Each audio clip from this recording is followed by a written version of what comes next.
여러분 안녕하십니까? 시채널 매거진 굿데이 서수진입니다. 35개 교단이 회원으로 가입된 한국교회 총연합이 지난 26일 제7대 대표회장으로 예장 백석 대표총회장 장종현 목사의 취임 감사 예배를 드렸습니다. 하나님께 영광, 사회에 대한 신뢰 회복에 역점을 둘 것이라 밝힌 감사 예배 현장을 시채널 취재팀이 다녀왔습니다. 그동안 대사회적 기독교 이미지 개선을 성공적으로 수행한 한국교회 총연합이 제7대 대표회장 취임 감사 예배를 드렸습니다. 이날 한국교회 총연합 제7대 대표회장에 취임한 예장백석 대표총회장 장종현 목사는 예수 그리스도, 생명의 복음으로 다시 일어서는 한국교회라는 비전으로 취임 감사 예배를 드렸습니다.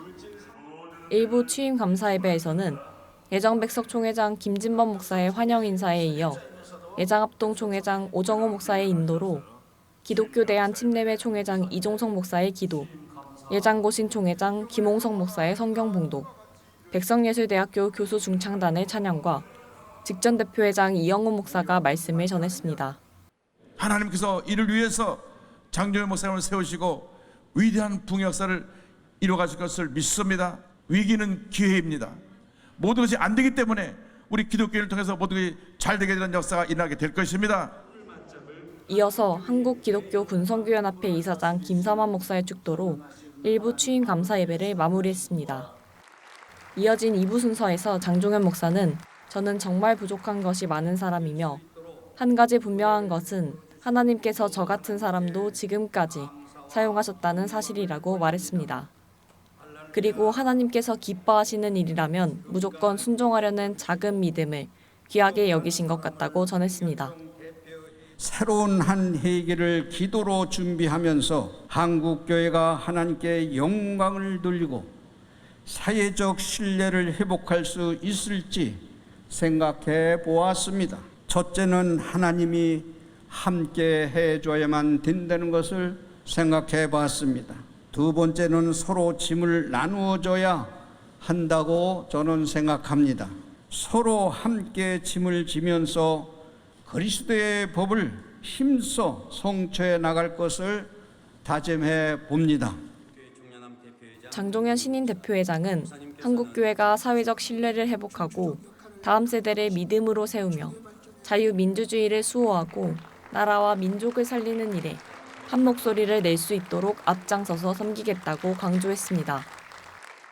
축사를 전한 기독교 대한 감리의 이철 감독회장은 갈등이 많고 통합이 필요한 때에 장종현 목사님을 대표회장으로 세우신 하나님의 뜻이 있다고 전했습니다.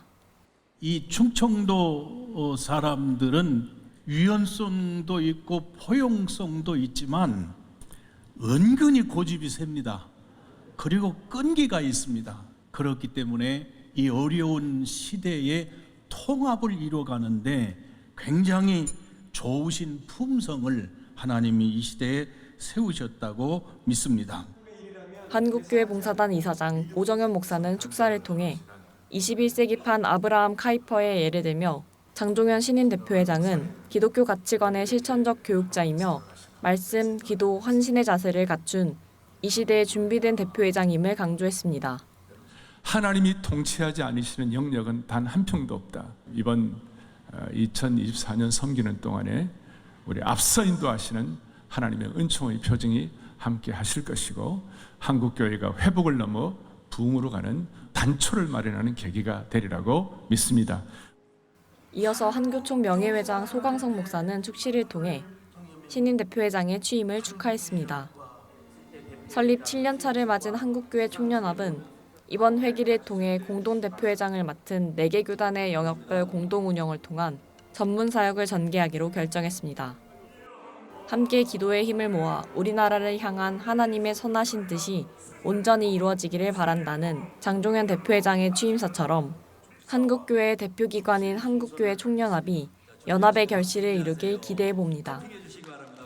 시채널 뉴스 김지윤입니다. 기독교 대한감리회 이철 감독회장이 지난 26일 웨슬리안 교단장 협의회 정기총회에서 2대 대표회장으로 추대됐습니다. 이철 감독회장은 신년사를 통해 우리 하나님께서 여호수아와 갈렙과 같은 믿음의 눈을 허락하시길 빈다며 존 웨슬리 목사의 뜨거운 가슴을 우리에게도 허락하실 줄로 믿는다고 전했습니다. 지난해 창립한 웨슬리언 교단장 협의회는 영국 존 웨슬리 목사의 신앙 전통을 이어가는 기독교 대한감리회, 구세군, 기독교 대한성결교회, 기독교 대한 하나님의 성회 등의 교단장이 참여하고 있습니다.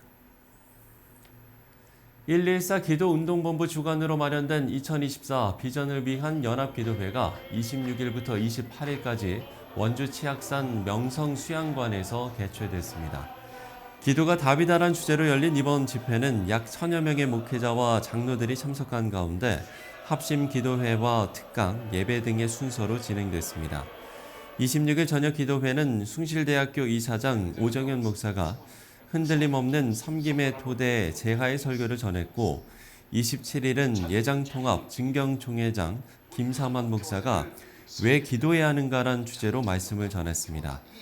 이어진 기도회 시간에 참석자들은 한국교회와 대한민국을 기도로 살리고 제2의 부흥을 일으키기 위해서 뜨겁게 기도하는 시간을 가졌습니다. 또한 이번 기도회는 화양교회 최상훈 목사, 총신대학교 총장 박성규 목사 등의 특별 강연을 통해 기도의 자세와 중요성에 대해 나누는 시간을 가졌습니다.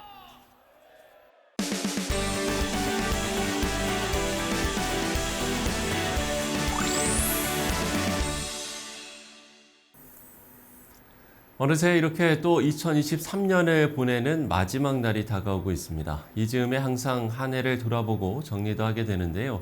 2023년 한국교회는 어떤 시간들을 보냈는지 기독신문 노충원 편집국장 모시고 이야기 나눠보도록 하겠습니다. 국장님 안녕하십니까? 네, 반갑습니다. 네, 벌써 연말이에요. 네, 시간이 그러게요. 참 네. 빠른 것 같습니다. 2023년 국장님께서는 올 한 해 한마디로 어떻게 좀 표현을 하시겠습니까? 네, 올해는 사실 좀 우울하고요. 그리고 이제 생명 존중 사상이 많이 약화된 것이 드러났던 그런 한 해였다고 생각합니다. 아, 예. 돌아보면은 이제 올해 새해가 처음 시작했을 때 영아 살해 사건이 있어서 주목을 받았고요. 아, 네. 또 우리가 불특정 다수에 대한 묻지마 폭행, 그리고 마약의 확산, 그리고 또 교사들의 자살, 전세 사기나 저출산 등 이런 것들이 국내적으로 이슈가 되었고요. 국제적으로도 아시는 바와 같이 곳곳에서 전쟁과 자연재해, 그리고 총기 난사나 인종차별 등 여러 가지 이런 좀 부정적인 뉴스들이 좀 많이 도배했던 것 같습니다. 예, 우울한 한 해였다라고 표현을 해주셨는데 그럼 한국교회는 어땠는지도 먼저 정리를 좀 해볼까요? 네, 한국교회는 대내외적으로 회복에 힘쓴 한 해였다. 이렇게 좀 말씀드릴 수가 있겠습니다. 대사회적으로는 저출산 극복을 위해서 많은 노력을 좀 기울였고요. 네네. 변함없이 국내외 재난 구호에 앞장서서 수고를 많이 했습니다. 또 교회 내적으로도 코로나 이후에 이제 잦아들었던 예배 회복과 다음 세대 양육, 전도와 선교의 노력, 그리고 동성애 반대 등 생명 회복 운동에 앞장섰던 한 해가 아니었나 싶고요. 한편으로 그 온라인 예배, 그리고 또 이제는 온라인 교회가 좀 탄생을 했고요. 그러면서 개인적인 성경 공부나 소그룹을 통해서 신앙의 어떤 확신 같은 것들을 찾으려 하는 그런 개인적인 신앙 성장의 노력 같은 것들이 좀 있어서 교회의 문화가 굉장히 다변화되고 변화되는 것에 적응점을 찾는 과정이 아니었나 생각하고요. 또 하나는 이제 계속해서 상승하지 못하는 기독교에 대한 호감도를 어떻게 하면 이제 극복할까를 고민했던 한 해였다고 말할 수 있겠습니다. 자, 그 밖에도 올해는 뭐 빌리그레엄 전도대회를 포함해서 그야말로 굵직한 여러 행사들이 있었는데 어땠습니까? 네, 먼저 이제 빌리그레엄 목사님께서는 2018년에 이제 사망하셨는데 네네. 미국 남침내교 목사로 역대 미국 대통령들의 영적 자문 역할을 했던 훌륭하신 목사님이시죠. 근데 그분이 이제 1973년에 한국에 오셔서 5일간의 집회를 여의도 광장에서 인도하셨는데 마지막 날에는 110만 명의 성도가 운집하는 등 큰 영향을 끼쳤습니다. 예. 그래서 올해 6월 달에 이 집회 50주년을 기념해서 상암 월드컵 경기장에서 희년대회를 열었는데 7만여 명의 성도들이 참석해서 회개하고 한국교회 부흥을 소망했습니다. 또한 그 원산 부흥운동 120주년을 맞는 해였습니다. 네. 원산 부흥운동은 감리교 하디 선교사가 인도하여서 1903년에 일어났고 이로 인해서 각 곳의 부흥운동, 특별히 1907년에 평양 대부흥운동까지 영향을 끼쳤는데 이를 기념하기 위해서 감리교회가 영적 각성 120주년 기념 성회를 개최했고요. 또한 올해가 정전 70주년을 맞는 해입니다. 예. 그래서 교계에서 다양한 행사들을 했고요. 특별히 10개 교단이 한국교회 통일선교 교단 협의회를 창립하기도 했습니다. 그러나 남북관계 경색으로 인해서 확산에는 어려움이 있었습니다. 예. 올해 무엇보다도 저출산 문제가 교회는 물론이고 국가적인 주요 이슈가 됐다는 것도 이 점도 좀 눈여겨봐야 할 것 같아요. 네, 통계청에서 우리나라 합계 출산율을 2021년에 0.81명으로 발표했는데 예, 예. 작년에 0.78명에서 올해는 0.72명으로 마무리가 될 것 같습니다. 이 합계 출산율이라는 것은 가임 여성 한 명이 평생 낳을 것으로 예상되는 출생아 수인데요. 이것이 매우 이제 낮아져서 사실은 사회적으로도 큰 문제가 되고 교회에서도 이제 많은 어려움들이 예상이 됩니다. 그런데 우리가 한편 좀 생각해야 될 것이 올해 65세 이상의 고령 인구가 950만 명에 도달했습니다. 950만 명. 네, 5명 중에 1명은 이제 65세의 노령 세대라는 것이고요. 또 한편으로는 다문화 가족들이 점점 많아지고 있고 이 또 가정으로 인해서 자녀들이 많이 출생을 하고 있어서 교회가 앞으로 이 다문화 가족들, 그 자녀들, 2세들 그리고 고령화 인구들을 끌어안을 수 있는 방향으로 목회가 전개가 되어야 될 것이라고 생각합니다. 그래서 예. 교회가 이런 부분에 대해서 관심을 돌리는 한편 출산 장려와 다음 세대 전도를 위해서 힘썼던 한 해가 아니었나 생각합니다. 예. 자, 그런가 하면 각 교단을 비롯한 연합기관의 활동들은 어땠습니까? 일단 연합기관 통합운동이 한 2년 정도 있었는데 이제 네. 올해는 소강 상태로 접어들었습니다. 그리고 또 한 가지 연합단체 중에서 진보단체를 대표하는 교회협 총무가 자진 사퇴를 했는데 이것은 이제 한국교회가 굉장히 보수적인 분위기가 진보단체든 연합단체든 차지하고 있다는 것을 다시 한번 확인해 줬고요. 예. 그 밖에 우리 한국교회에서 있었던 여러 가지 일들 중에 하나가 이제 목회자 문제입니다. 목회자 정년 문제가 대부분의 교단에서 과거 70세에서 지금은 75세나 그 이상으로 좀 올라가고 있는 측면이 있어서 다른 이제 그것을 시행하지 않는 교단들도 상향 조정해야 된다는 의견들이 계속 나오고 있습니다. 더불어서 이제 전도사가 근로자 인정을 판결을 받았다는 것이라든지 예. 또는 신대원 입시율이 매우 저하되고 또 부교육자 수급이 편중되고 또 부교육자 대우 문제가 이제 논란이 되는 등 여러 가지 문제가 있는데요. 이런 것들은 모두 교세 감소 현상에서 비롯되는 것이라고 생각을 합니다. 그래서 예. 다시 한번 한국교회가 이제 교세 성장을 위해서 올인할 것인지 아니면 변화하는 사회에 유연하게 대처하고 다양한 어떤 목회 방법이나 교회 활동에 그런 길을 찾아야 될지에 대한 그런 기로에 서 있는 때가 아닌가 싶습니다. 예. 자, 2023년 한 해를 저희가 좀 정리를 해봤고요. 자, 2024년을 이제 전망을 해보도록 하겠습니다. 내년에는 뭐 올해는 이제 빌리그레암 전도대회가 있었다면 내년에는 또 로잔 대회가 있지 않습니까? 네, 로잔 대회가 기대가 많이 됩니다. 예. 1974년에 스위스 로잔에서 처음 열렸고요. 복음주의 계열의 모든 선교사와 또 목회자 전문가들이 모여서 복음주의 교회의 정체성을 확인하고 어떻게 하면 이제 복음 전도를 활성화시킬까에 대해서 논의를 했고 특별히 예. 1974년 제1차 로잔 대회에서는 복음적인 교회들이 사회적인 책임을 좀 수행해야 된다는 그런 선언을 해서 굉장히 유명한데요. 예. 내년 9월 달에 인천 송도에서 열리게 되는 이 로잔 대회 또 희년 대회입니다. 50주년 기념 대회인데 한국에서 열리게 되어서 한국 교회의 선교적인 역량이 참으로 굉장히 높아졌다는 사실을 저희들이 알 수가 있고요. 온 오프라인 통해서 1만여 명이 참석을 하게 됩니다. 그래서 이 일을 계기로 인해서 한국 교회가 앞으로 더욱더 귀한 선교적인 역할을 감당할 것이고 또 25개 트랙에서 여러 가지 그런 이슈들을 다루게 되거든요. 예. 이것들을 주의 깊게 본다면은 한국 교회와 성도들이 앞으로 할 일들이 굉장히 무궁무진하게 많다는 것을 확인할 수가 있을 것이라고 봅니다. 예. 자, 그런가 하면 국가적으로는 2024년에 총선을 앞두고 있습니다. 상당히 중요한 일정이라고 할 수가 있을 것 같은데요. 총선을 앞둔 상황에서 한국교회는 어떤 메시지를 내야 한다고 보시는지요? 네, 내년에는 저희 우리나라뿐만이 아니라 사실 북한에도 그리고 영국, 뭐 미국은 대통령 선거, 인도 그 세계 곳곳에서 총선이 굉장히 많이 열리는 해여서 주목이 됩니다. 그러네요. 네.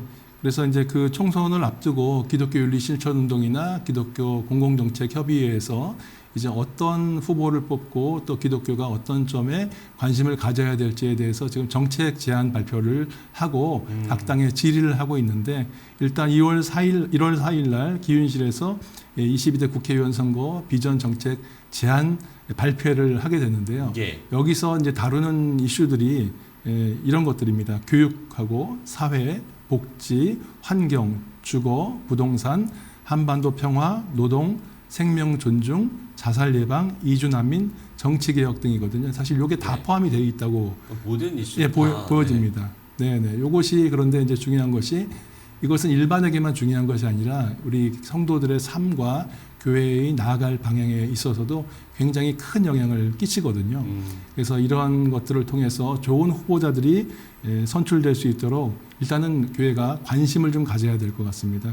관심 가져서 어떤 사람이 좀 더 미래지향적인 정책을 가지고 있는지, 또 그 후보의 도덕성은 어떠한 건지, 이런 것들을 면밀하게 살펴보고 또 기윤실이나 기독교 공공정책협의회의 발표 내용들을 좀 주목하여 본다면 네. 좋은 선택을 하실 수 있을 것이라고 생각합니다. 예.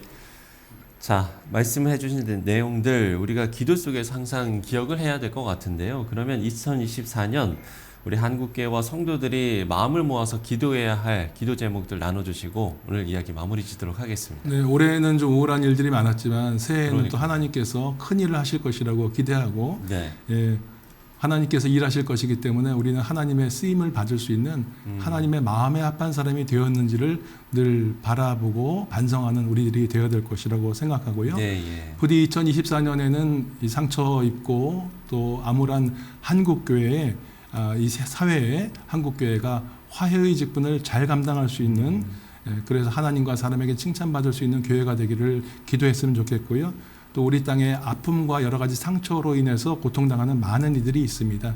특별히 이 시간에도 굶주림과 억압 가운데서 신음하는 북녘 동포들이 있고, 또 탈북민들, 또 재난당한 많은 이들이 있는데, 이들의 행복과 이들의 그 안녕을 위해서 또 이들이 신앙 안에서 행복할 수 있도록 한국교회가 더 열심히 기도했으면 좋겠습니다. 예.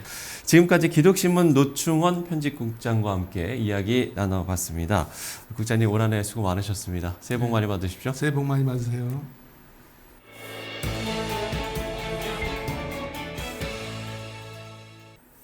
네, 올해 마지막으로 드리는 인사가 됩니다. 2023년 올해 시채널 매거진 굿데이와 함께 해주신 여러분 진심으로 감사드리고요. 2024년 새해에도 주어진 사명을 잘 감당하는 우리 모두가 됐으면 좋겠습니다. 저는 2024년 새해에 다시 찾아뵙겠습니다. 시청해주신 여러분 고맙습니다.